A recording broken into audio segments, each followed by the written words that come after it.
So this is our data logging project for MEGR 3241, Advanced Motorsports Instrumentation. So some things to get you started with this project is you're going to need a Pi 3 or older. This one's a Pi 4. And you got power, HDMI, which goes to our monitor so we can display it. And then you also need a GPS logger. We already went ahead and downloaded MEGR's code for the data logger, and I'll show you the inputs we do to start collecting data. So for this, you want to type in cd Pi3 GPS logger \. So this starts your GPS logger, and your GPS tries to find satellites. Once it's found satellites and is connected, you can start acquiring data and use the input Python GPS _logger.py to start collecting. We don't have our GPS plugged into the device right now, so it only shows that we're not connected to anything. But once you finish collecting all your data you needed, you just press Control-C and it stops it.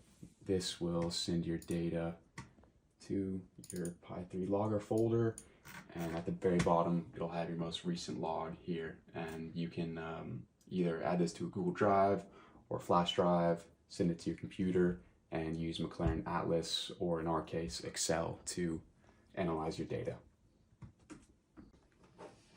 So now that we've plugged in our GPS, we had some issues with the GPS actually working. The Pi would recognize it as the GPS logger, but when we started to record data, we got the same value output, and we had plugged them into these other USB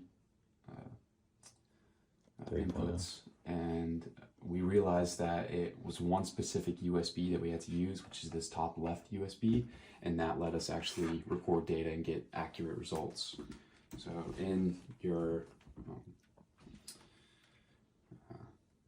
program folder, you can type in XGPS, and this will open up a grid that shows you which satellites you're connected to, as well as some data, latitude, longitude, altitude, speed, change of height, whatnot.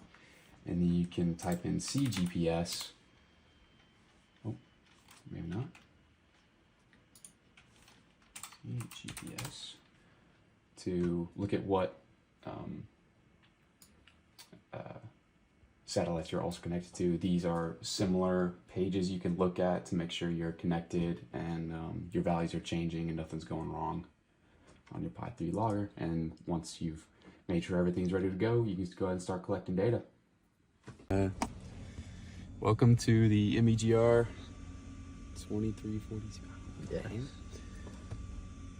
We are doing a data acquisition log using a Pi 4 and a GPS. So the GPS locks on to different satellites in our area, and then is able to record speed differences, position, elevation change, all kinds of data. So today we'll be using this to track the average time it takes to get to and from work, speed, average speed, acceleration, deceleration, see where maybe there are traffic jams, figure out what causes those traffic jams and how it affects our total time getting to and from work. Let's get started. Just made it here to work. Not sure how long it took us, but we can analyze that once we start taking a look at the data. It was a pretty light traffic day, so today would have been a quick time to work. So we can look at that in the data, and we're also about to head out and see how long it takes to get back home and compare those results. Just made it back from the drive. Pretty low traffic day. Let's go take a look at the data.